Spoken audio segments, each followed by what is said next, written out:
प्रकृति में जलीय चक्र कैसे संपन्न होता है, वाटर साइकिल कैसे काम करती है और हमारा जीवन चलता है।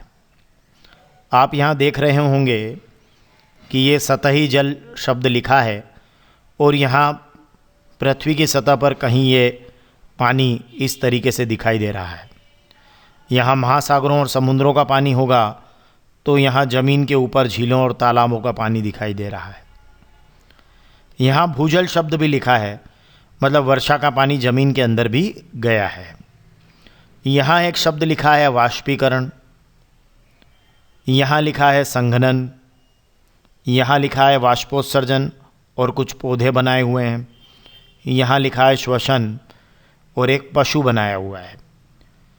तो जो जलीय चक्र है, वैसे तो सामान्य रूप से ये कहते हैं कि पृथ्वी का जल वायुमंडल में जाता है, वाष्पीकरण की प्रक्रिया के द्वारा जल वाष्प बन जाता है, वाष्पीकरण हो जाता है और उसके बाद में वही पानी वापस वर्षा की बूंदों के रूप में, वर्षा जल के रूप में पृथ्वी पर आ जाता है और ये चक्र चलता रहता है और इसे ही हम जलीय चक्र कहते हैं। वास्तव में थोड़ी जटिल प्रक्रिया है, तो आइए इसे हम समझने का प्रयास करते हैं। सामान्यतः जैसी हमने बात की कि पूरी प्रक्रिया जिसके द्वारा जल पहले जलवाष्प बनता है और फिर वर्षा के रूप में सतह पर गिरता है और फिर नदियों के द्वारा कहाँ पहुँच जाता है, वापस समुद्र में पहुँच जाता है, तो ये प्रक्रिया लगातार चलती है, इसे हम जलीय चक्र कहते हैं। परंतु जैसा कि मैंने कहा कि ये थोड़ी जटिल प्रक्रिया है, इसे समझना चाहिए। सबसे पहले इस प्रक्रिया में क्या होता है कि जैसे दिन का समय है तो पृथ्वी के जो जलीय भाग हैं, जलीय भाग में आप ले लीजिए महासागरों, समुद्रों का जल, झीलों, तालाबों का जल, तो ये जलीय भाग गर्म हो जाते हैं और बहुत बड़ी मात्रा में जल का वाष्पीकरण होता है।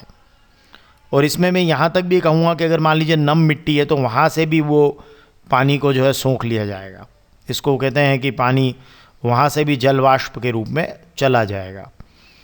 तो जल वाष्प इस प्रक्रिया के द्वारा बनती है जिसे हम कहते हैं वाष्पीकरण की प्रक्रिया। अब कुछ जैविक क्रियाएं भी हैं, जैसे यहाँ पौधों की पत्तियों से जो है वो जल वाष्प के रूप में बाहर जा रहा है, जिसे हम वाष्पोत्सर्जन कहते हैं। तो ये भी प्रक्रिया है कि पौधे अपनी पत्तियों से पानी को खोते हैं, जिसको हम वाष्पोत्सर्जन कहते हैं। तो ये प्रक्रिया है। या यहाँ देखिए श्वसन के द्वारा भी ये जल वाष्प वायुमंडल में जा रही है।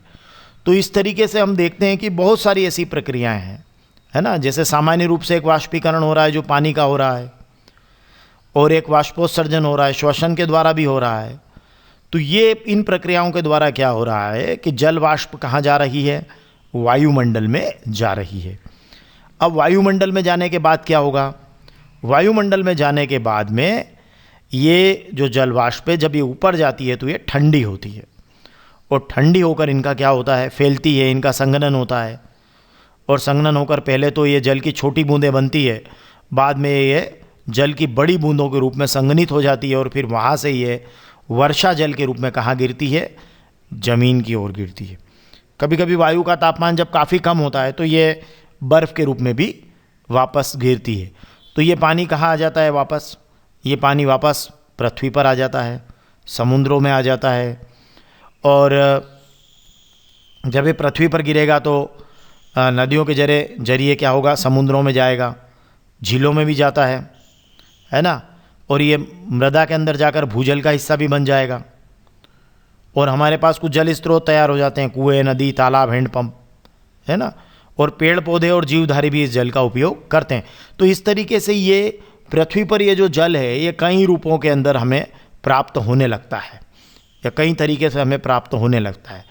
परंतु सारे तरीकों के बाद एक बात क्लियर है कि ये जल पुनः जलवाष्प बनेगा और जलवाष्प बनकर क्या होगा, ये पुनः वायुमंडल में जाएगा और ये क्रम लगातार क्या होगा, चलता रहेगा। और यही जलीय चक्र है जिसमें जल की अवस्थाएं बदलती है, स्थान बदलता है, परंतु जल का ये चक्र जो है वो नियमित रूप से चलता रहता है। और पृथ्वी पर इसके अभाव में जीवन असंभव है। तो ये है हमारी प्रकृति में जलीय चक्र की व्यवस्था। धन्यवाद।